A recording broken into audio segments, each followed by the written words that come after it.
Assalamualaikum warahmatullahi wabarakatuh. Saya Sri Wahyuni dan rekan saya yaitu Nur Indra Socawibawa. Pada kali ini pada pertemuan mata kuliah Qiraatul Kutub, kami sebagai kelompok 7 akan memaparkan bab tentang wanita-wanita yang haram untuk dinikahi. Nah, jadi maksudnya bab kali ini akan membahas tentang siapa saja wanita-wanita yang haram untuk dinikahi atau yang haram pernikahannya.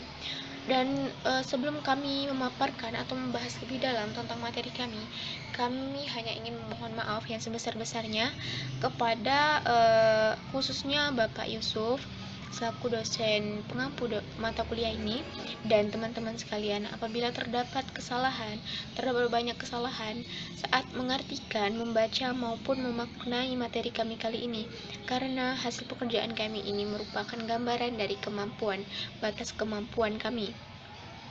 Baiklah, untuk mempersingkat waktu, langsung saja kami akan memaparkan materi kami. Bismillahirrahmanirrahim. Al-muharramatu minan nisa'i awil ankihatil muharramati. Wanita-wanita yang haram dinikahi atau wanita-wanita yang haram pernikahannya. Wal muharramatu minan nisa'i naw'ani. Adapun wanita-wanita yang haram dinikahi ini ada dua macam atau dua jenis. Nau'un yahrumu hurmatun mu'abbadatun. Pertama yaitu haram selamanya.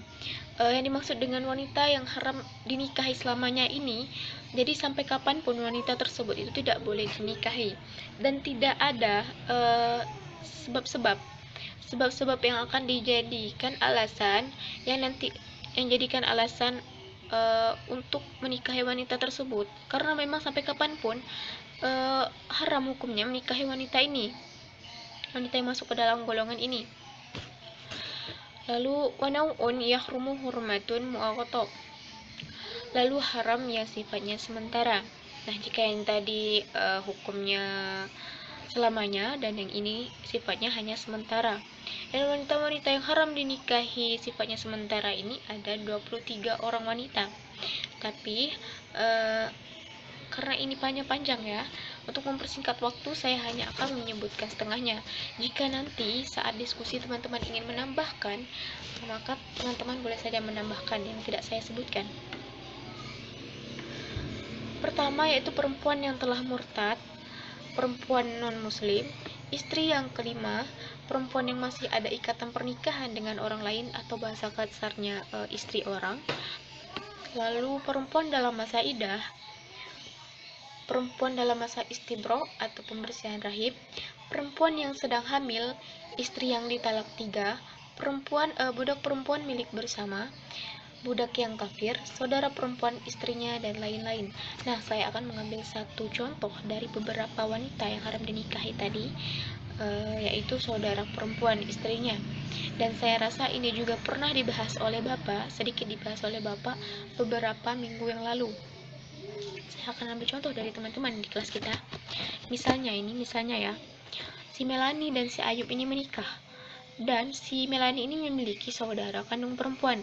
Jadi hubungan antara Ayub dan si saudara kandung Melani ini itu merupakan mahram. Jadi haram hukumnya si Ayub ini menikahi saudara kandung Melani apabila mereka masih ada ikatan pernikahan. Namun lain halnya apabila suatu ketika si Ayub dan Melani ini berpisah, entah itu karena bercerai ataupun mohon maaf si wanitanya ini meninggal dunia, maka jika suatu ketika Ayub ini ingin menikahi si saudara kandungnya Melani ini, maka sah-sah saja karena keharamannya telah menghilang akibat perpisahan mereka berdua. Begitu. Kemudian Wat-tahrimul mu'abbada imaman jahatil nasab. Adapun yang haram selamanya berdasarkan nasab atau kekerabatan. Au min jahatil musaharah, atau dari sisi besanan. Au min jahatil rodo, atau dari sisi persusuan. Jadi wanita yang haram dinikahi selamanya ini bisa kita lihat dari 3 sisi. Yang pertama dari sisi nasab, kedua dari sisi hubungan besanan, yang ketiga dari sisi hubungan persusuan. An-naw'un al-awalu Al-muharramatu al-mu'abbadatu. Macam yang pertama yaitu wanita yang haram dinikahi selamanya. Hiyallati tahrumu ala rujuli abada. Ialah seorang wanita yang haram dinikahi selamanya oleh seorang pria. Lisababin daimin fiha, karena sebab permanen yang dimiliki oleh perempuan tersebut. Kal banuwati wal umumati wal ukhuwati, seperti anak kandung, ibu kandung, dan saudara kandung. Watan hasirun fi salasatil asbab, dan diringkas dalam 3 sebab. Al-qurubatu, sebab kerabat. Al-musaharatu, sebab besanan atau hubungan besanan. Ar-roda'u, hubungan saudara persusuan. 1. Hurmatul qurubati awil muharramatu bisababin nasabi. Pertama, yaitu keharaman sebab kerabat. Al-muharramatu bisababin nasabi ala ta'bid, yaitu wanita-wanita yang haram sebab nasab. Hunna allati tahrumu ala syakhsi bil qurabati an-nasabiyati. Mereka yang haram karena disebabkan hubungan nasab atau kekerabatan. Wa hunna arba'atu an-naw'un. Mereka itu ada 4 macam, yaitu yang A, usulul insani wa in aluna, orang tua seseorang dan nasab ke atasnya. Wahya al-umu wal jadatu, mereka adalah ibu dan nenek. Umul ubi, umul abi, umul umi wa umul abi, ibunya ibu atau ibunya ayah.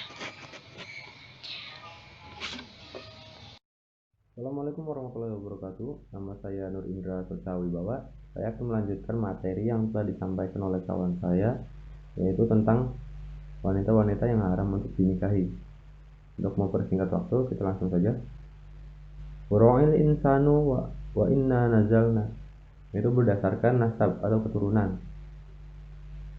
Wahya al bintu wa banitul binti, yaitu anak perempuan dan cucu perempuan dari anak perempuan.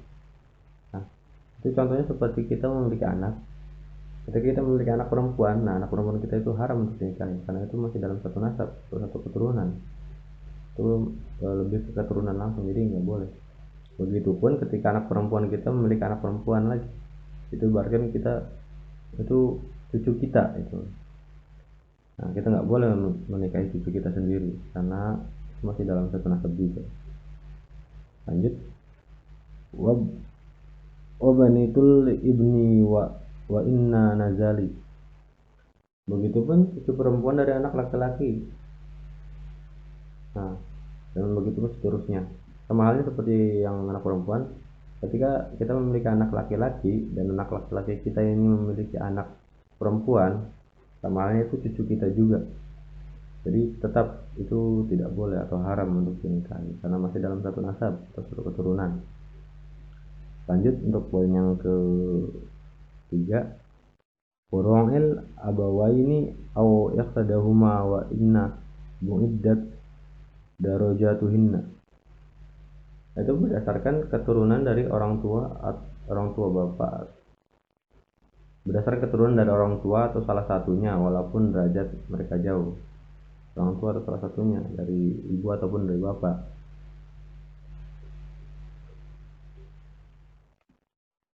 Wahya akhwatu syaqiqati au abu au ummu, kakak perempuan kandung atau kakak perempuan tiri dari sesama ayah ataupun dari sesama ibu. Nah, ini maksudnya gimana? Contohnya seperti ini.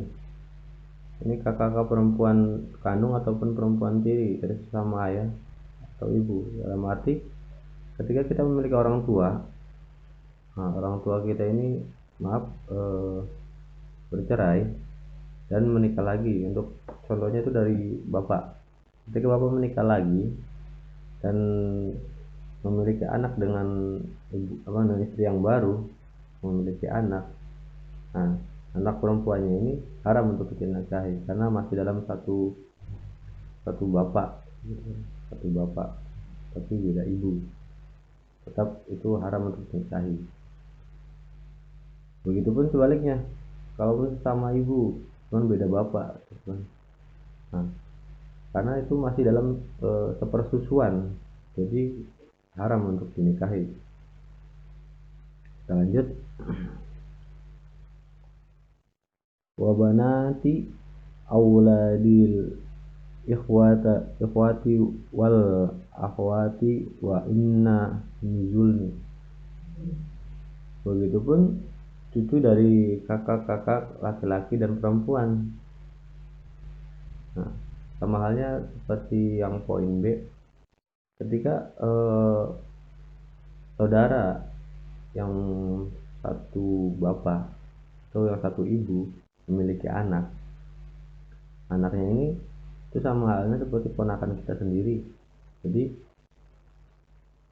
haram untuk nikah ini karena masih dalam satu nasabnya itu contohnya kalau itu masih sebapak dan seibu.